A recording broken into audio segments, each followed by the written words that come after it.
ایک گورنر صاحب نے لباس بڑا شاندار پہننا شروع کر دیا تھا تو حضرت عمر نے اتروا کے نا تو انہیں ٹاٹ کا لباس پہنا کے تو اونٹ چرانے کی ڈیوٹی دے دی تھی۔ اتنا سخت احتساب کرتے۔ کسائی کی دکان پر بھی 1-2 گھنٹے کھڑے ہوتے تھے۔ جو آدمی مسلسل 2 دن گوشت خریدتا تھا نا، فرماتے تھے اس کا ٹیکس بڑھا دو، لوگوں کو دال نہیں مل رہی اور یہ روز گوشت کھاتا ہے۔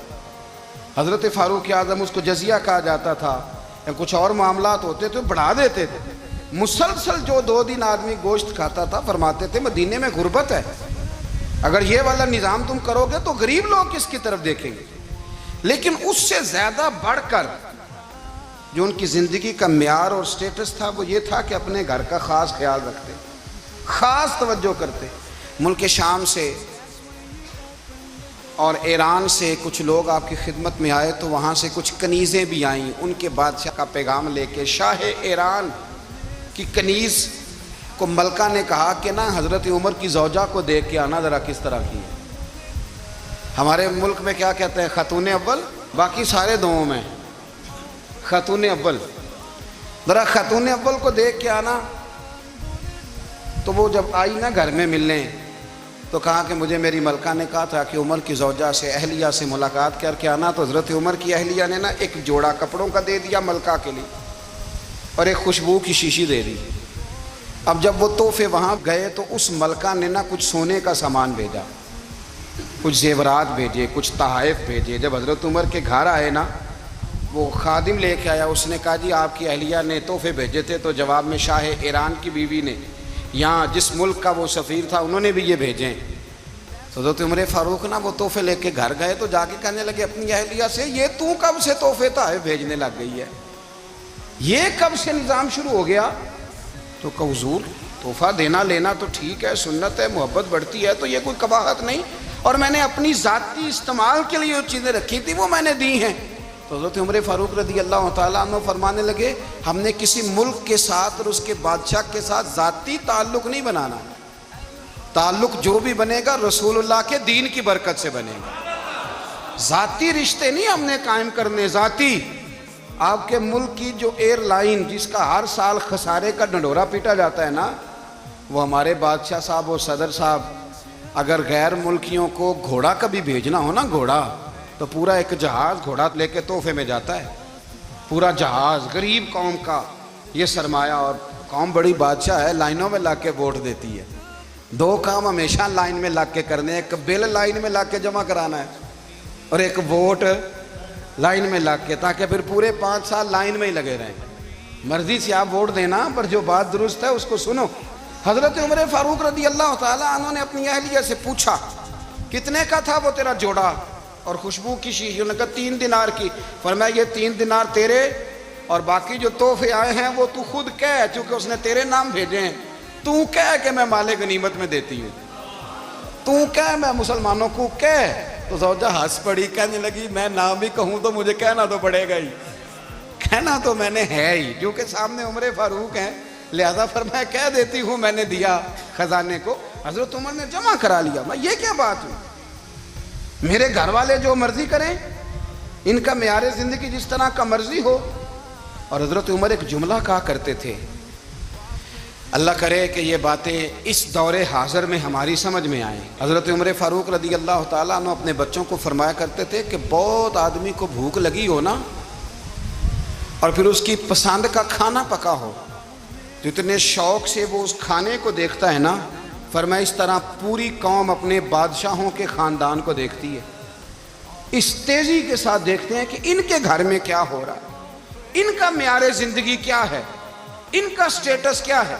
آپ کے بچے دونوں کاروبار کے لیے مصر گئے، ایک بہت بڑا قافلہ گیا مدینے سے مصر تجارت کے لیے، تو یہ گئے تجارت کے لیے، تو حضرت عبداللہ ابن عمر، حضرت عبید اللہ ابن عمر، حضرت عمر کے دونوں بیٹے گئے۔ جناب عمر فاروق کے بچے جب وہاں پہنچے تو مصر کے گورنر نے نا لوگوں کو تعارف کرایا کہ یہ عمر فاروق کے بیٹے ہیں۔ ایک چھوٹی سی بات کر دوں، یہ چودھری کے بیٹے کو کون بتاتا ہے کہ تو چودھری کا بیٹا ہے؟ باہر والے بتاتے ہیں، گھر والے۔ اور سیٹھ صاحب کے بیٹے کو کون بتاتا ہے کہ تو سیٹھ صاحب کا بیٹا ہے؟ اور مالک کو کون بتاتا ہے کہ تو مالک کا بیٹا ہے اور یہ کرایہ دار ہے؟ یہ کون بتاتا ہے؟ یہ سوچ ہم دیتے ہیں بچوں کو۔ چودھری اور کمی کی سوچ، امیر اور غریب کی سوچ، مالک اور کرایہ دار کی سوچ، گھر کے مالک کی اور کام کرنے والے کی سوچ، یہ ہم دیتے ہیں. یاد رکھنا یہ ہم دیتے ہیں، یہ ہمارا مزاج ہے، یہ باہر سے نہیں آتی. تو کوئی شہزادہ ہے، تو سیٹھ ہے، تو نواب ہے، یہ سوچ باہر سے نہیں آتی. یہ اماں سوچ دیتی ہے، اماں، یہ ابا سوچ دیتا ہے. اور پھر جب تباہی اترتی ہے تو اس کے ذمہ دار بھی باہر والے نہیں ہوتے، گھر والے ہوتے ہیں. گھر والے. ہمارے بچوں کی طبیعتوں پر زیادہ نقش باہر والوں کا نہیں ہوتا، گھر والوں کا ہوتا ہے. یاد رکھیے گا. حضرت عمر فاروق رضی اللہ، بچے ہیں، شہزادے ہیں، وہ کاروبار کرنے گئے اور وہاں بتایا گورنر صاحب نے کہ یہ فاروق اعظم کے بچے، امیر المومنین کے. لوگوں نے ان سے زیادہ مال خریدا، تجارت میں زیادہ نفع ہوا. ظاہر ہے کہ وہ آپ کے جو اللہ خیر کرے حکمران ہیں، ان کے کاروبار کتنے ملکوں میں ہیں، کس بنیاد پر ہیں؟ وہ صرف اس بنیاد پر کہ وہ حکمران رہے، ان کے لیے آسان تھا بڑے لوگوں سے تعلقات بنانا. حضرت عمر فاروق رضی اللہ تعالیٰ عنہ کے بچے ڈھیروں مال کما کے جب واپس آئے نا، تو حضرت عمر سے آ کے بچوں نے بطور محبت کا، ابا جی اللہ نے بڑا ہی فضل کیا ہے، بڑا مال کمایا الحمدللہ، یہ دیکھیں کتنا نوازا ہے. تو حضرت عمر کہنے لگے سارے قافلے نے اتنا ہی کمایا ہے، سارے قافلے نے اتنا ہی کمایا ہے؟ کہ حضور نہیں، سارے قافلے نے اتنا نہیں کمایا، سب کو اتنا نہیں ملا. وہ تو وہاں گورنر صاحب نے لوگوں کو تعارف کرایا تھا کہ یہ عمر کے بچے ہیں، تو لوگوں نے پھر ہم سے بڑا ہی خریدا. تو حضرت عمر فرمانے لگے ٹھیک ہو گیا، میں بات سمجھ گیا ہوں، اس طرح کرو جو تمہاری اصل زر تھی نا، جو راز تھی، وہ رکھ لو اور باقی سارا مال مال خزانہ میں جمع کرا دو. اس لیے کہ یہ تم نے تجارت نہیں کی، یہ تم نے اپنے باپ کا نام بیچا ہے، یہ تم نے امیر المومنین کے بیٹے ہونے کا فائدہ اٹھایا ہے. فرمایا یہ تمہارا نہیں حق، یہ مسلمانوں کا ہے، اس لیے کہ یہ مال تم نے محنت سے نہیں کمایا، یہ باپ کی کرسی کا فائدہ اٹھایا ہے. اور فرمایا اگر تم نے مال جمع نہ کرایا تو میں مال بھی لے لوں گا زبردستی اور کوڑے بھی ماروں گا، ڈبل سزا دوں گا. مرضی سے جمع کراؤ گے تو کوڑوں سے بچ جاؤ گے. بڑے بیٹے نے تو جمع کرا دیا، تو چھوٹا تھوڑا پریشان ہوا. تو حضرت عبداللہ ابن عمر چھوٹے بھائی کا ماتھا چوم کے کہنے لگے بیٹے چپ کر کے جمع کرا، یہاں بھی فخر کر کے ہم عمر کے بیٹے ہیں، اور قیامت میں بھی فخر کریں گے کہ ہم فاروق اعظم کے بیٹے ہیں. یہاں بھی ناز کریں گے اور وہاں بھی ناز کریں گے کہ عمر کے بچے ہیں. ہمارے باپ نے خود بھی حلال ہی کھایا ہے، اور جب ہماری کمانے کی باری آئی ہے تو ہمیں حکم بھی حلال کھانے کا دیا. بھائی ہمارا مزاج نہیں. بچہ جب لے کے آتا ہے 2 لاکھ روپیہ تو کبھی پوچھا کہاں سے آیا ہے؟ جب وہ پہلے دن غلط دوستوں کے پاس جا کے بیٹھتا ہے تو کبھی نکالا گھر سے اسے؟ یہ بہت سارے خمیازے ہمیں اس لیے بھگتنے پڑتے ہیں کہ ہم ابتدا میں سوراخ بند نہیں کرتے. جب اس میں شگاف پڑ جاتا ہے، سیلاب آتا ہے تو ہمیں ہوش آتی ہے. حضرت عمر نے اپنے گھر میں نگرانی رکھی، کڑی نگرانی. زیادہ نماز گھر میں پڑھتے تھے حضرت عمر، نفلی نمازیں زیادہ کیوں بلا؟ میرے اصحاب مجھے حکم دیتے تھے کہ فرض نماز کے علاوہ نمازیں گھر میں پڑھنا، بچوں کو عادت پڑے گی، ذوق پیدا ہوگا، ان کو پتہ چلے گا کہ ہمارے گھر میں 5 وقت کوئی اور کام بھی ہوتا ہے. بھائی یاد رکھیں کہ آپ نے اگر سجدہ کرنا ہے تو بچہ لیٹ جائے گا، اسے پتہ کوئی نہیں سجدہ کیا ہے. لیکن جب گھر میں کبھی قرآن ابا جی کھول لینا، میں اکثر کہتا ہوں جب ابا جی کا موڈ بن جائے نا لیکچر دینے کا، وہ گھر میں شروع ہو جاتے ہیں، کہتے ہیں آپ لوگ نماز نہیں پڑھتے اس لیے میرے کاروبار میں برکت کوئی نہیں، تم سویرے قرآن پاک نہیں کھولتے تو میں تباہ ہو گیا ہوں. تو میاں آپ نے کب گھر میں قرآن پاک کھولا تھا؟ آپ نے کب نماز پڑھی؟ آپ نے کب گھر کے اندر اللہ رسول کا ذکر کیا تھا؟ آپ نے کب حدیث چھیڑی؟ آپ نے بھی تو گھر کے اندر جب بھی آپ آئے ہیں تو آپ نے وہی کچھ کیا جو دنیا دار کرتے ہیں. آپ بھی تو اپنا موبائل لے کے الگ کونے میں بیٹھ گئے. آپ نے بھی تو کہا ہے کہ اب تمہارے چینل ختم، اب میری مرضی والا چلے گا. تو جو آپ نے کیا ہے بچے بھی وہی کام کریں گے. آپ نے بھی گپ شپ لگائی ہے تو وہ بھی لگا رہے ہیں. یہ سمجھ لیں جو کام آپ کریں گے آپ اپنے بچوں کی سیرت میں اس کا جلوہ دیکھ لیں گے. بڑی پکی سی بات ہے کہ آپ کو بچے کی عادتیں دیکھ کے سمجھ آ جائے گی کہ میں بھی یہی کرتا تھا اور یہ بھی. حضرت عمر فاروق رضی اللہ تعالیٰ عنہ وصال فرما گئے تو آپ کے وصال کے بعد حضرت عثمان غنی رضی اللہ تعالیٰ عنہ نے آپ کی ایک بیوہ سے نکاح کیا. حضرت عمر کی ایک بیوہ سے جب وہ آپ کے نکاح میں آئی تو کہنے لگی حضرت عثمان غنی سے کہ حضور نہ تو میں خوبصورت ہوں اور نہ میں جوان ہوں، نہ آپ کی کوئی خدمت کر سکتی ہوں، میرے ساتھ نکاح کرنا سمجھ میں نہیں آیا. کیا شاندار جواب دیا حضرت عثمان غنی نے، کیا خوبصورت جواب دیا.